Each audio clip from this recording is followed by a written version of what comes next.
Bueno amigos, ¿qué tal? ¿Cómo están? Hoy hablaremos de un tema fundamental para comprender el alcance de los derechos humanos.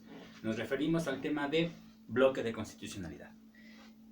Aquí dice bloque de constitucionalidad, aunque no lo parezca, pero bueno, eso intenta decir. Y si no, pues se los traduzco. Aquí dice bloque de constitucionalidad.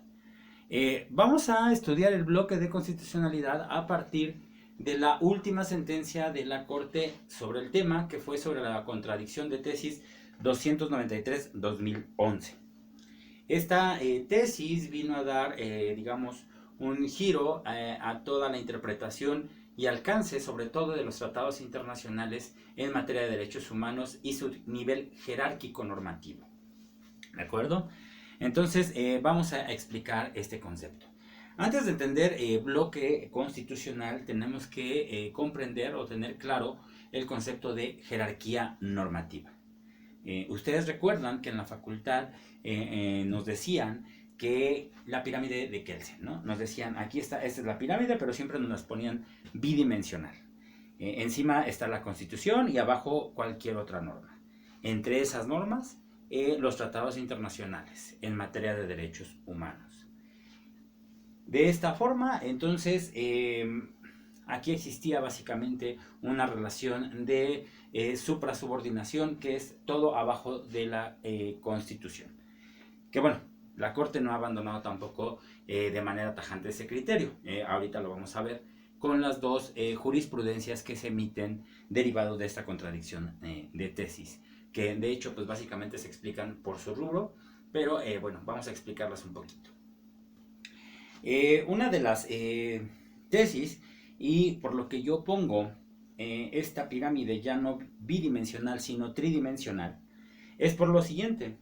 En efecto, encima está la Constitución, debajo de ella están los tratados internacionales en materia de derechos humanos y cualquier otra norma. Estas normas, cualquier otra norma en cualquier nivel jerárquico, puede contener derechos humanos.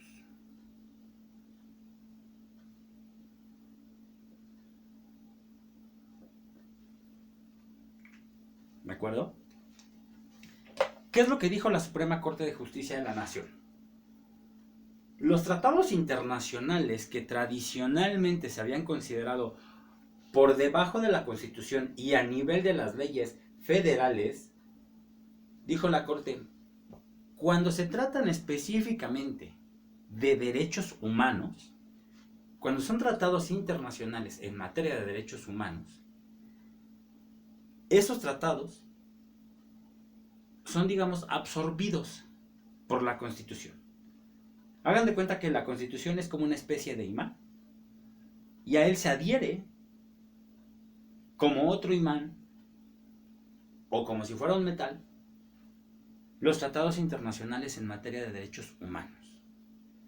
Pero ¿qué otra cosa se adhiere a la Constitución y a estos tratados internacionales de derechos humanos? Cualquiera de estas otras normas que contienen derechos humanos,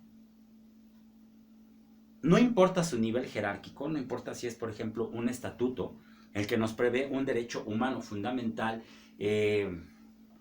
el que lo prevea, que sea un estatuto, digamos, jerárquicamente estaría por aquí. Entonces diríamos, ese no es un derecho fundamental. Pues, ¿qué creen? Que no.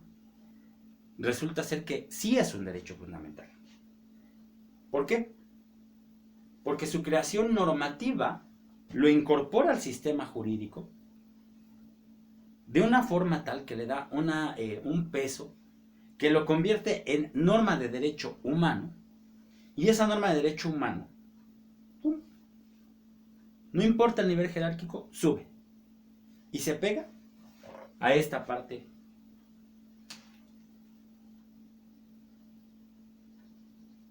de la escala normativa.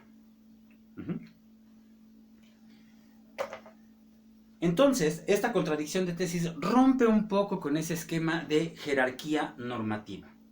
¿Por qué? Porque bajo la pirámide de Kelsen, que era bidimensional, era muy difícil que una norma pudiera escalar de un nivel a otro. Aunque, bajo el esquema de Kelsen se justificó eso de que estando en la ley es legal y de que la ley se tiene que cumplir. Veremos después esa parte. Entonces, este efecto que les decía yo, que yo considero que le da la contradicción de tesis 293-2011, es que le da un aspecto tridimensional a nuestra escala normativa. De esta forma, cualquier norma, reitero, que sea de derecho humano, no importa su nivel jerárquico, va a tomar tal carácter y en función de eso se va a pegar al sistema normativo. ¿De acuerdo? Entonces, el bloque constitucionalidad o el bloque de regularidad constitucional, como también se le conoce, implica esto: la Constitución, los tratados internacionales en materia de derechos humanos y todas las normas de derechos humanos que se generen en el sistema normativo. Esto es lo que constituye el bloque de regularidad constitucional. Entonces, les voy a leer el rubro. Tomé el dato por aquí.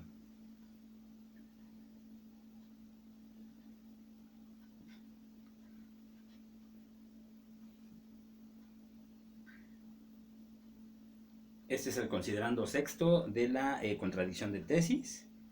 Y dice que, sexto, criterios obligatorios. De acuerdo con lo anterior, deben prevalecer con carácter de jurisprudencia los criterios establecidos por este Tribunal Pleno de la Suprema Corte de Justicia de la Nación en los siguientes términos: derechos humanos contenidos en la Constitución y en los tratados internacionales. Constitución, tratados internacionales, constituyen el parámetro de control de regularidad constitucional. Ojo con esto, que es lo importante. Dice la Corte: sin embargo,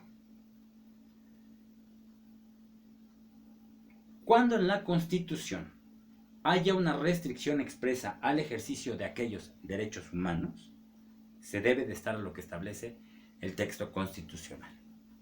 ¿De acuerdo? Un ejemplo de esto es el arraigo. El arraigo, en términos convencionales, es inconstitucional. En términos de la 293, ese tratado internacional está aquí, dentro del bloque de regularidad constitucional. Pero, dice la Suprema Corte, si hay una excepción prevista en la Constitución, esa excepción impera sobre el derecho humano. Es decir, se convierte en un límite al ejercicio de ese derecho humano. Discutible o no en el caso, por ejemplo, del arraigo, y bueno, es solo una cuestión ejemplificativa. ¿De acuerdo? Entonces, dicho lo anterior, eso es lo que constituye el bloque de regularidad constitucional. Básicamente implica eso, implica los derechos humanos reconocidos en la Constitución, en los tratados internacionales de derechos humanos. Ahora, lo difícil a veces va a ser entender cuándo estamos frente a un tratado de derechos humanos. Por ejemplo, el TEMEC podría ser considerado un tratado de derechos humanos. A simple vista podrían decir no, porque es un tratado comercial. Pero ¿qué creen? Hay un apartado que habla sobre datos personales. ¿Y los datos personales qué son? Normas de derechos humanos. ¿De acuerdo? Entonces, tenemos que analizar caso por caso, pero de entrada la regla general para constituir o para... esos son los elementos que constituyen el bloque de regularidad constitucional.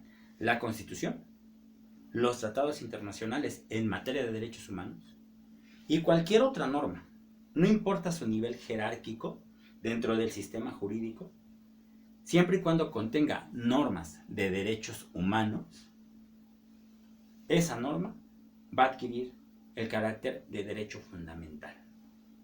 En esto ya la Corte ha avanzado en criterios, sobre todo 2016, 2017 para acá, ha hecho una definición ya muy clara de los alcances que implica el reconocimiento de derechos en normas que no son propiamente de nivel jerárquico superior, sino que son normas de nivel jerárquico inferior.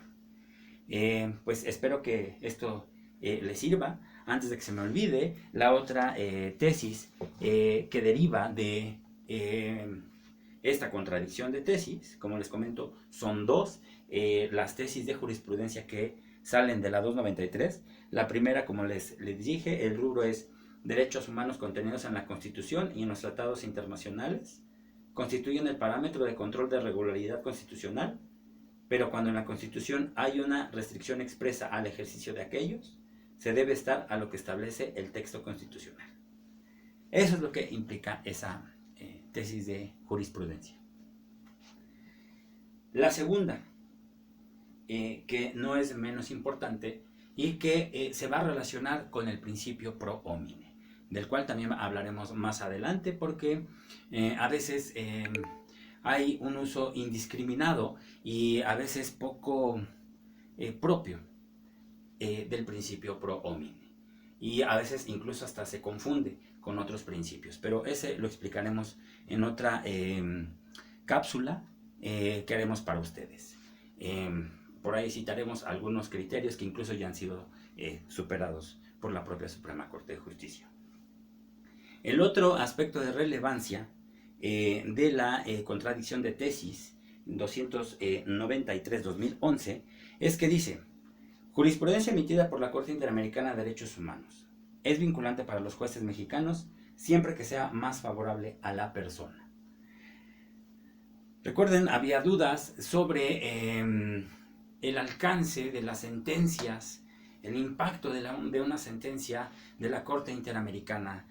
Recordemos el caso Rosendo Radilla y lo que también implicó en materia de regularidad constitucional y de obligación para las autoridades de cumplir con el principio de máxima protección de derechos, que implica el principio pro homine.